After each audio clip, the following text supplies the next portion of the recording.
Doctor M N Karassery, ഇപ്പോൾ CPM നിലപാട് വ്യക്തമാക്കിയല്ലോ. സർക്കാർ ഈ കാര്യത്തിൽ ചെയ്യുന്ന കാര്യം എന്നുള്ളത് കോടതി ഉത്തരവിന്റെ ഒരു സാഹചര്യം അവിടെ നിൽക്കുന്നു. അപ്പോഴും ജുഡീഷ്യൽ കമ്മീഷൻ നിയമിച്ചിരിക്കുന്നു. 3 മാസത്തിനകം അന്തിമ റിപ്പോർട്ട് വേണം എന്നുള്ള കാര്യം ആവശ്യപ്പെട്ടിരിക്കുകയാണ്. അപ്പോഴും ടേംസ് ഓഫ് റെഫറൻസിൽ കൃത്യമായി പറയുന്നത് അവിടുത്തെ ജനങ്ങളുടെ കാര്യം, അവിടെ താമസിക്കുന്നവരുടെ കാര്യം തന്നെയാണ്.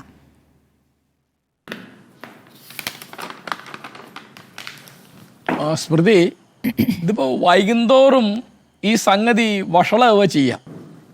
അതായത് സമസ്തയിലുള്ള ലീഗ് വിരുദ്ധ വിഭാഗം അവരുടെ ഒരു അവസരമാക്കി എടുത്തിട്ട് രാഷ്ട്രീയമായിട്ട് ഉപയോഗിക്കും. അതാണിപ്പോൾ നമ്മൾ കാണുന്നൊരു സംഗതി എന്നാണ് ഞാൻ മനസ്സിലാക്കുന്നത്. അപ്പോൾ അവരുടെ രാഷ്ട്രീയ കാര്യങ്ങളെ പറ്റിയല്ല ഞാൻ പറയുന്നത്. ഇവിടെ കേരളത്തിൽ എൻ്റെ നിരീക്ഷണത്തിൽ കഴിഞ്ഞ കുറച്ച് കാലമായിട്ട് മുസ്ലിം ക്രിസ്ത്യൻ വിഭാഗങ്ങൾ തമ്മിൽ വളരെയധികം അകലം വർദ്ധിക്കുന്നുണ്ട്. അത് ഒന്നുകൂടി കൂട്ടാനാണിത് സഹായിക്കുക. കഴിയുന്ന വേഗം ഈ പ്രശ്നം പരിഹരിക്കുക എന്നുള്ളത് രാഷ്ട്രീയക്കാർക്ക് രാഷ്ട്രീയ ലാഭങ്ങളെപ്പറ്റി ചിന്തയുണ്ടാവും. ഞാൻ പറയുന്നത് നാട്ടുകാരെ സംബന്ധിച്ച് ഇതിങ്ങനെ പത്രത്തിലും TV-യിലും ഫേസ്ബുക്കിലും വാട്സപ്പിലൊക്കെ ഇതുമായിട്ട് ബന്ധപ്പെട്ട അനവധി കാര്യങ്ങൾ, അതെന്താണെന്ന് വിചാരിച്ചാൽ കഴിയുന്നത്ര സാമുദായികമായ ചേരിതിരിവ് ഉണ്ടാക്കാനുള്ള ബോധപൂർവമായ ശ്രമം നടക്കുകയാണ്. അതിൻ്റെ അപകടം തിരിച്ചറിഞ്ഞിട്ട് സത്വര നടപടിക്ക് ഗവൺമെൻറ് മുന്നോട്ട് വരണം എന്നാണ് എനിക്ക് പറയാനുള്ളത്. എന്താണെന്ന് വിചാരിച്ചാൽ നമ്മളിപ്പോൾ ജുഡീഷ്യൽ കമ്മീഷനൊക്കെ ഉണ്ട്, അത് അതിൻ്റെ സമയം പോലെ എന്നൊക്കെ പറയുമ്പോൾ ഇപ്പോൾ നമ്മുടെ തദ്ദേശ സ്വയംഭരണ സ്ഥാപനങ്ങളിലേക്കുള്ള തെരഞ്ഞെടുപ്പ് അടുത്തുകൊണ്ടിരിക്കുകയാണ്. അപ്പോൾ സമസ്തയ്ക്കകത്ത് ലീഗ് വിരുദ്ധന്മാരുടെ ഒരു പ്രധാനപ്പെട്ട അവസരമായിട്ട് ഇത് മാറുന്നുണ്ട്. അതിൻ്റെ പരിഭ്രമം ലീഗിനുണ്ടാവും. അപ്പം അതിൻ്റെ പരിഭ്രമം നമുക്കുള്ള എന്താണെന്ന് വെച്ചാൽ സാമുദായികമായ ചേരിതിരിവ് വലിയ പ്രശ്നമായിട്ട്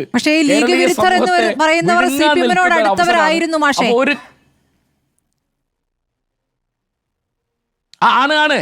അപ്പം ഇപ്പോൾ എൻ്റെ നാട്ടുകാരൻ ഉമർ ഫൈസി, അദ്ദേഹത്തെ അവർ വിളിക്കുന്നത് തന്നെ സഖാവ് എന്നാണ്.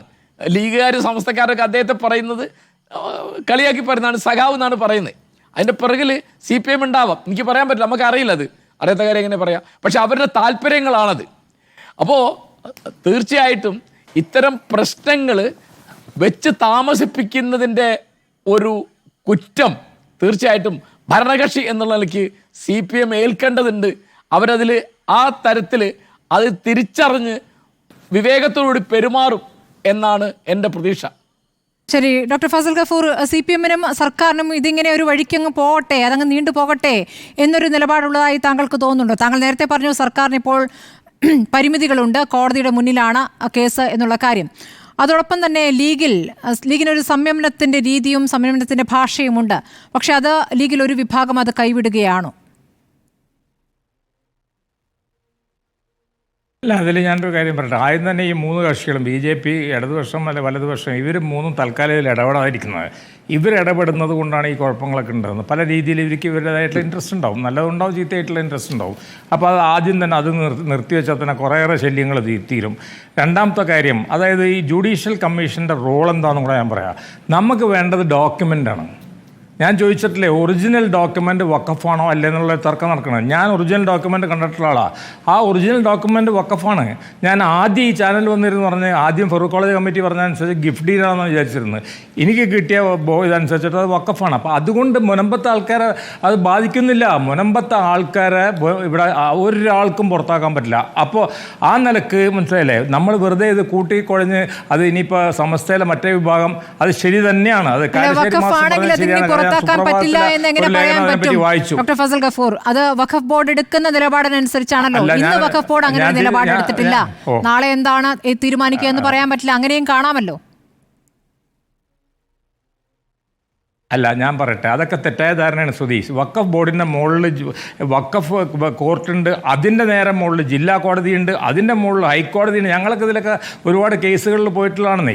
ആ സുപ്രീം കോടതിയുണ്ട്. കാരണം ഞങ്ങൾ ഒരുപാട് സ്വത്തും ഇതൊക്കെ ഉള്ള, ഞങ്ങൾക്ക് വഖഫ് വളരെ കുറവാണ്, എന്നാലും സ്വത്തൊക്കെ ഉള്ള സംഘടനയല്ലേ. അപ്പോൾ അങ്ങനെ അത് അവിടെ വെച്ചിട്ട് വഖഫ് ബോർഡ് വിചാരിച്ചാൽ എല്ലാ ചുക്കും എല്ലാം ഒന്നും ആളെടുത്ത് കടലിലെറിയാൻ പറ്റും. അതൊക്കെ തെറ്റായ ധാരണ, വെറുതെ പ്രചരിപ്പിക്കുന്ന ഒരു കാര്യമാണ്.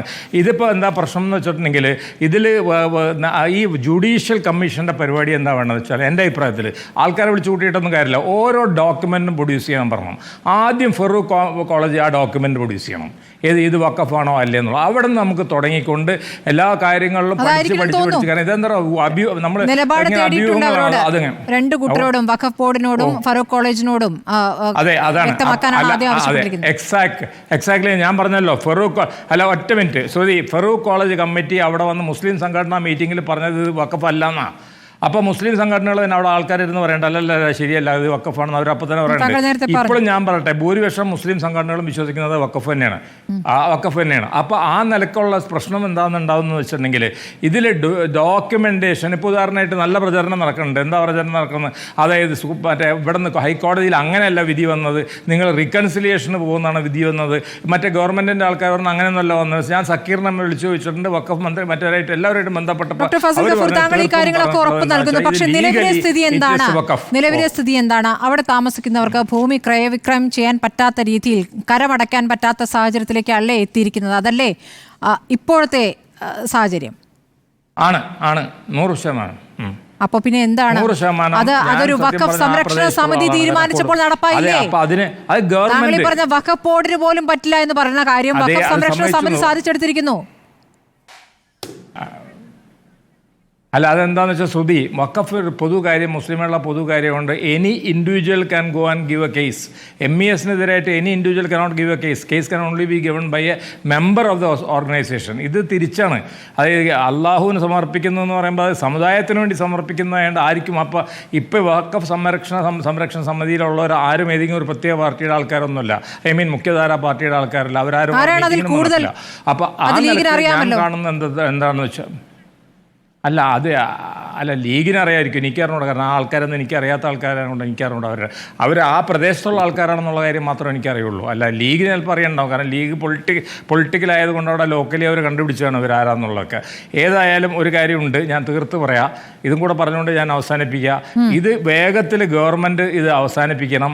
അത് ഗവൺമെൻറ്റിന് ക്ഷീണം പറ്റുന്നതാണ്. അതിൽ ഉണ്ണികൃഷ്ണൻ ആ മാതിരിയുള്ള അല്ലെങ്കിൽ അവിടെ നിന്നുള്ള MLA-മാർ, പ്രത്യേകിച്ച് അവിടെ നിന്ന് ഇടതുപക്ഷ MLA-മാരൊക്കെ ഉള്ള സ്ഥലമാണല്ലോ. അവിടെ വെറും ലത്തീൻ കത്തോലിക്ക MLA-മാർ ലത്തീൻ കത്തോലിക്ക കോൺഗ്രസ് MLA-മാർ മാത്രമല്ല ഉള്ളത്.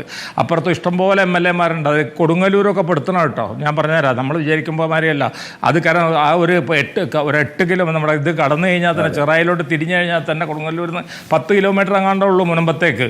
അപ്പോൾ ആ ഏരിയ അടക്കമുള്ള ഏരിയയിലെ MLA-മാർ, പറവൂരത്തെ MLA ആണ് VD സതീശൻ, അതും ഒരു 10 കിലോമീറ്റർ ഉണ്ടാവുള്ളൂ അങ്ങോട്ടേക്ക് മുനമ്പത്തേക്ക്. അപ്പോൾ ഇത് വളരെ സീരിയസ് ആയിട്ടുള്ളൊരു മാറ്ററാണ്. ഇവരിത്ര സീരിയസ് അല്ലാതെ എന്തെങ്കിലും വിടുവായിത്തരം ആരെങ്കിലും എവിടെയെങ്കിലും പറഞ്ഞിട്ട് ഏത് പാർട്ടിയിൽപ്പെട്ടവരായാലും അത് ഈ ഒരു സമയത്ത് തൽക്കാലം സംസാരമെങ്കിലും കുറക്കുക എന്നുള്ളതാണ് എൻ്റെ അഭ്യർത്ഥന. ശരി, ആ സംസാരം കുറയ്ക്കാൻ ഇപ്പോൾ ലീഗ് ഔദ്യോഗിക നേതൃത്വം പ്രധാനപ്പെട്ട നേതാക്കളോട് ഇപ്പോൾ ആവശ്യപ്പെട്ട് കഴിഞ്ഞിരിക്കുന്നു. പക്ഷേ മറ്റ് രാഷ്ട്രീയ പാർട്ടികൾ എത്രത്തോളം അത് മുഖവിലയ്ക്ക് എടുക്കുമെന്നറിയില്ല.